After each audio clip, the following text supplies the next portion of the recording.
Okay then. Okay. Okay. 1 second.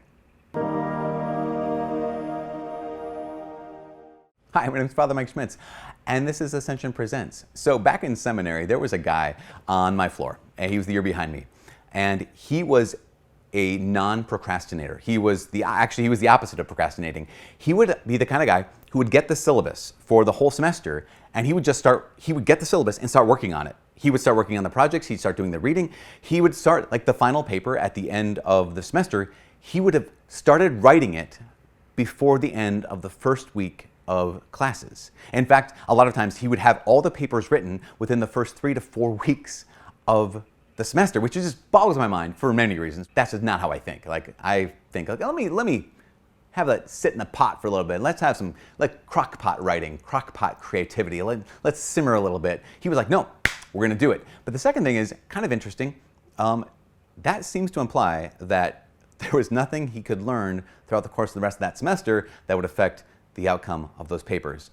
I think actually how he did it was he wrote the first draft and then he added to it because he was a pretty smart guy. But he didn't procrastinate, and that bothered me because I tend to procrastinate. And my guess is if you're watching a YouTube video, you tend to procrastinate as well, because that's why YouTube exists, for procrastinators, just like you and me. So what do we do? Good question, camper. I know what I should do, but I can't bring myself to do it. That's pretty much procrastination, right? First question, is this what I'm supposed to do? Second question, is this what I'm supposed to do right now? Because to everything there is a season, right? You can get the assignment and say, okay, at the end of the semester, write a 15-page paper on blank. Well, at the end of the semester, I might have to learn something between the beginning of the semester and the middle of the semester so I can actually have that contribute to what I'm writing for the paper for the end of the semester. So not only is this what I'm supposed to do, is this what I'm supposed to do right now? Because answering those two questions will give you clarity on the task at hand.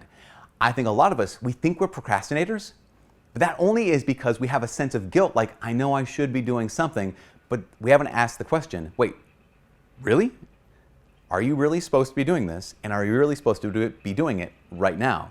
Now, once you answer the question, yep, it is actually something I'm supposed to be doing, and I'm supposed to be doing it right now. Okay, well then we can do this thing called strategic procrastination. And strategic procrastination is basically, I know I'm supposed to be doing this. I'm supposed to, for me, how about this? I need to be writing a homily right now. Okay, but whoa, those dirty dishes in the sink, they need some cleaning. They're not gonna clean themselves, so I'm gonna do that instead. Like, whoa, okay, wait.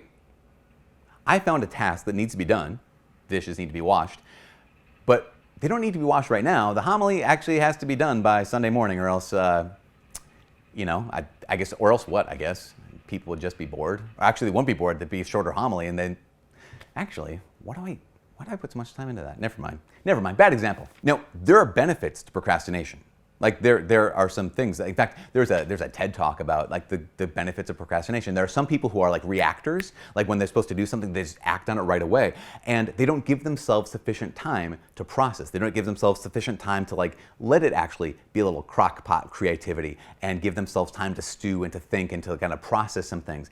The best way I think when you have to do a task is if you can do it in the first 2 minutes, fine, awesome, fantastic. I don't need a lot of creativity to call up the plumber and say, hey, Mr. Plumber or Miss Plumber, can you come over to my house because there's a leak somewhere? Like, if I can do that right away, do it right away. But there's some kind of things that just take a little bit more time. And so some procrastination can help that. Some procrastination can help their creativity. Now, when it comes to strategic procrastination, there is actually a deeper spiritual danger. It's not just one of those things that's kind of relatively inconvenient. The deeper spiritual danger is a thing called sloth or sloth, or what the ancients would maybe refer to as acedia. Now, we sometimes think of sloth or sloth. I like to say sloth because that's how I heard it first, but we think of sloth as laziness. Sloth is not a laziness. Sloth could look like activism. So sloth, you know, some of the busiest people, some of the most active people, some of the most people who are doing the most stuff, they're actually the most slothful. Here's what I mean. What sloth is not doing what I'm supposed to be doing right now. Now, that doesn't mean I'm just laying there not doing anything. I could be doing 1,000 different things, except for the one thing that I'm supposed to be doing right now. And the deeper thing that procrastination reveals is it can possibly reveal a certain tendency towards sloth or acedia. Procrastination isn't always what we think. For example, when I'm trying to solve a problem, trying to address an issue, it might be a good thing to step back from the issue and to think about it. It might be a good idea to have this problem I'm trying to work out, and I'm trying to deal with this relation with people, or managing.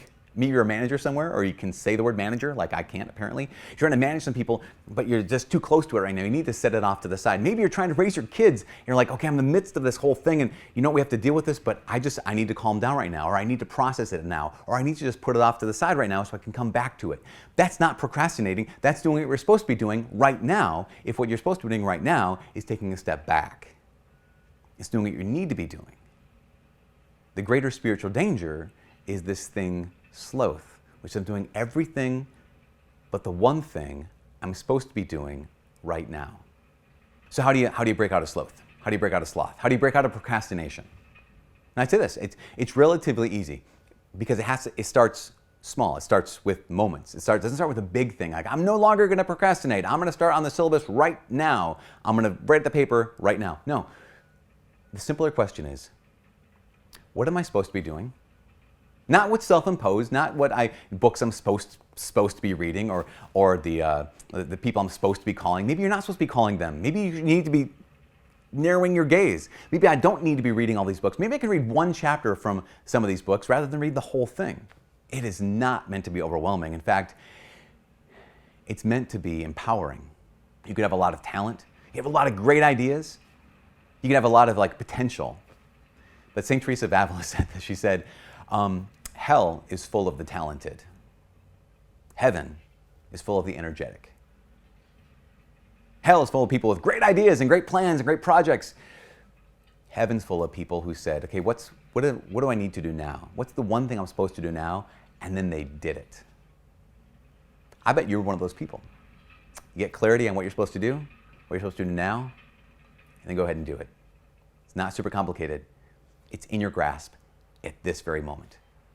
From all of us here at Ascension Presents, my name's Father Mike. God bless.